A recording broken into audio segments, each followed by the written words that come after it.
ஏற்கனவே என் குடும்ப கௌரவம் காத்துல பறக்குது. நீ எதுக்கு சொல்லணும்? நாங்க பாத்துக்கிறோம் லலிதா. இந்த தெருவுல இருந்து அந்த ஆனந்தி பொண்ணு நடத்துற சுமங்கலி பூஜைக்கு யாரும் வரமாட்டாங்க. போதுமா? ரொம்ப நன்றிங்க. நீங்க செஞ்ச உதவிய நான் என்னைக்குமே மறக்க மாட்டேன். என்ன லலிதா, இதுக்கு போய் நன்றி எல்லாம் சொல்லிக்கிட்டு? உனக்கு ஒண்ணுன்னா நாங்கெல்லாம் விட்டுருவோமா? உன் பொண்ணு யாழினிய அந்த ஆனந்தி கூட சேர விடாத. எப்படி பாசமா பேசுற பொண்ணு இப்ப எப்படி பேசிட்டு போறா பாத்தியா? இதெல்லாம் வெளியில தெரிஞ்சா யாழினி வாழ்க்கை தான் பாதிக்கும். யாழினிக்கு கொஞ்சம் புத்திமதி சொல்லு. அத்தை சொல்லாம இருப்பாங்கன்னு நினைக்கிறீங்களா? அன்பு மாமா கிட்டயும் யாழினி கிட்டயும் பேசி பேசி அத்தை மனசு நொந்து போனதுதான் மிச்சம். ஏதோ அக்கம் பக்கத்துல இருக்கிற நீங்களாவது எங்க அத்தை மனச புரிஞ்சுக்கிட்டீங்களே, அதுவே போதும். வாங்கத்த.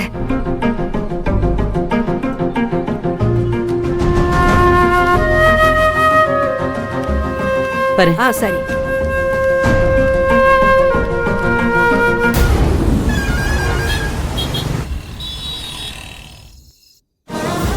இல்ல ஆனந்தி, எனக்கு தெரிஞ்சு யார் அந்த மாதிரி மோசமா நடந்துக்கிறவங்கலாம் இல்ல. இத்தனை வருஷமா இருக்கும், எல்லாரும் நல்லா பாசமா பேசி தானே பழகுவாங்க. உங்ககிட்ட அப்படி பழகிருப்பாங்க, என்கிட்டயும் அப்படி நடந்துக்கணும்னு அவசியம் இல்லையே. ஆனந்தி, வருத்தப்படாத ஆனந்தி. என்ன என்ன செய்ய சொல்றீங்க? யாரோ என்னமோ பேசிட்டு போட்டும், அது கூட எனக்கு வருத்தம் இல்ல.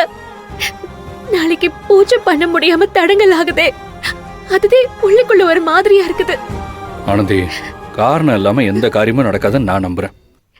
ஐயோ, அத சொல்லாதீங்க, எனக்கு பயமே அதுதே. எனக்கு ஒரு கெட்ட கனவு வந்துச்சு. சுமங்கலி பூஜை பண்ணா நல்லது நடக்கும்னு சொன்னாங்க. அதுக்கு ஏற்பாடு பண்ணிருக்கோம். இப்படி கடைசி நிமிஷத்துல பூஜை பண்ண முடியாம தடங்கல் ஆகுதுன்னா என்ன காரணம்?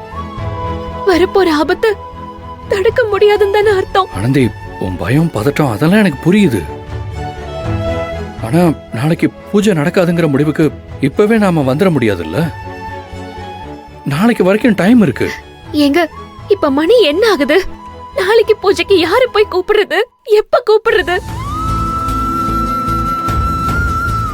ஆனந்தி, கண்டிப்பா இந்த மாதிரி யாரையாச்சும் கூப்பிட்டு தான் பூஜை பண்ணணுமா? ஏன் நீயே சாமிக்கு பூஜை பண்ணக்கூடாதா? சுமங்கலி பூஜைங்கிறது ஒவ்வொரு குடும்பத்திலயும் சுமங்கலியா இறந்து போன பெரியவங்களை நினைச்சு கும்பிட்டு பண்ற பூஜை.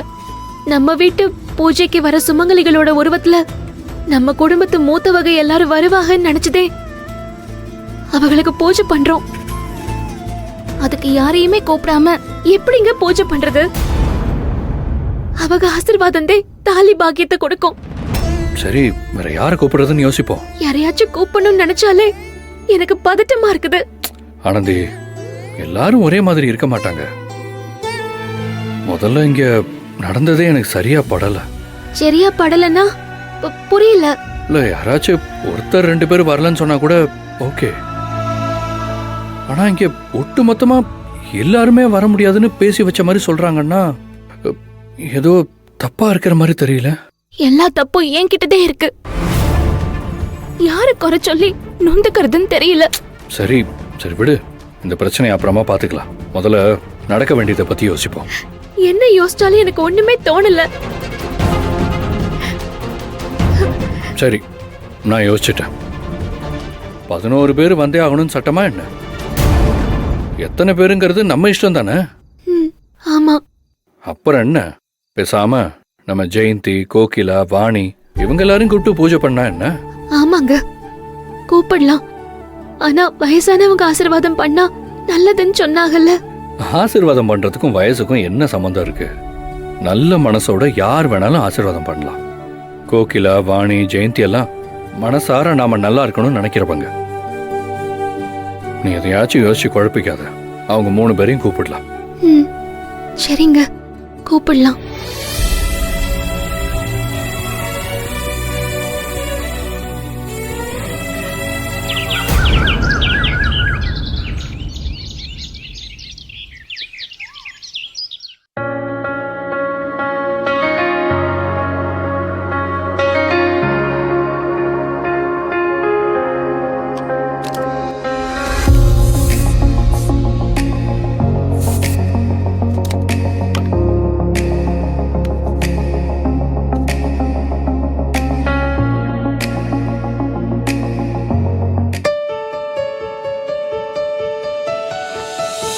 morning, Mahesh. Good morning, Dad. Taste your favorite coffee. Dad, நீங்க அன்போட போடுற இந்த காலை நேரம் காஃபினா எனக்கு ரொம்ப பிடிக்கும். இந்த நாள் எனக்கு ரொம்ப நல்ல நாளா ஆரம்பிக்கும்.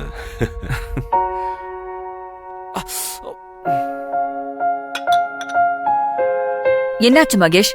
ஏதாவது பிரச்சனையா? அதெல்லாம் ஒண்ணும் இல்ல மாம். இப்பெல்லாம் இப்படிதான். ரொம்ப சூடாவோ இல்ல ரொம்ப சில்லாவோ ஏதாவது குடிச்சா பல்லு ஸ்வீர்னு வலிக்குது. மகேஷ், நீ எவ்வளவு கஷ்டப்படுறேன்னு எனக்கு புரியுது. எனக்கும் இதே மாதிரி பிரச்சனை இருந்தது. சூடாவோ இல்ல ஜில்லுன்னு ஏதாவது சாப்பிட்டாலோ பல்லுல சுரீர்னு வலி வரும். போக போக அது இன்னும் அதிகமா மோசமாச்சு.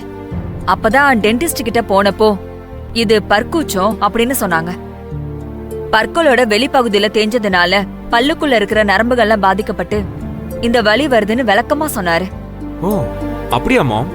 இதுக்கு டாக்டர் என்ன தீர்வு சொன்னாரு? ஒரு நிமிஷம் இரு.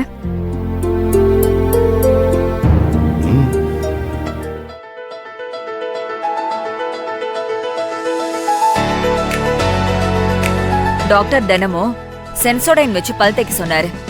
உண்மையாவே இதை உபயோகிச்ச பிறகு எனக்கு பல் கூச்சத்துல இருந்து நல்ல ரிசல்ட் கிடைச்சிச்சு.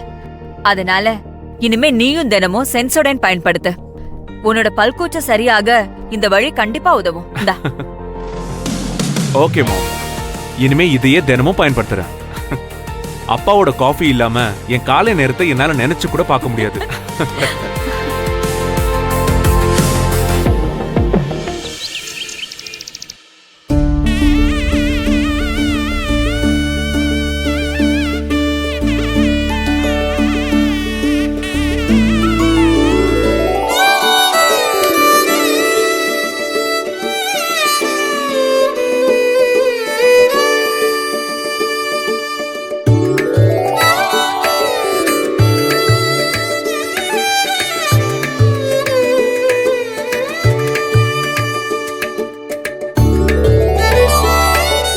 அம்மா, 11 சுமங்கலியை கூப்பிட்டு அவங்களோட ஆசீர்வாதத்துல என் அன்பு நல்லா இருக்கணும்னு நினைச்சதே சுமங்கலி பூஜைக்கு ஏற்பாடு பண்ண. ஆனா அவங்க யாரும் வரமாட்டேன்னு சொல்லிட்டாங்க. யார வச்சு எப்படி இந்த பூஜையை நடத்தலான்னு நீ ஏற்கனவே முடிவு பண்ணிருப்ப. அப்படியே நடத்துமா. உன் ஆசைப்படி சுமங்கலி பூஜை நடக்கட்டும்.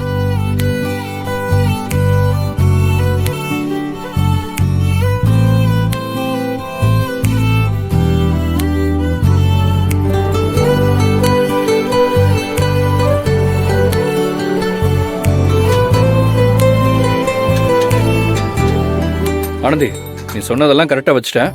வேற ஏதாவது வேணுமான்னு பாரு. இல்லங்க, அவ்வளவுதான். இப்போதைக்கு நாம தேவையானதெல்லாம் கொண்டு வந்துட்டோம். கோகிலாக்கா வந்துட்டாங்கன்னா மத்த வேலையெல்லாம் ஆரம்பிச்சிடலாங்க. அவ சொல்றதுக்கெல்லாம் தலையாட்டி மணியா எல்லா வேலையும் செய்யறானே. இதெல்லாம் எப்பதான் நிறுத்த போறானோ தெரியல.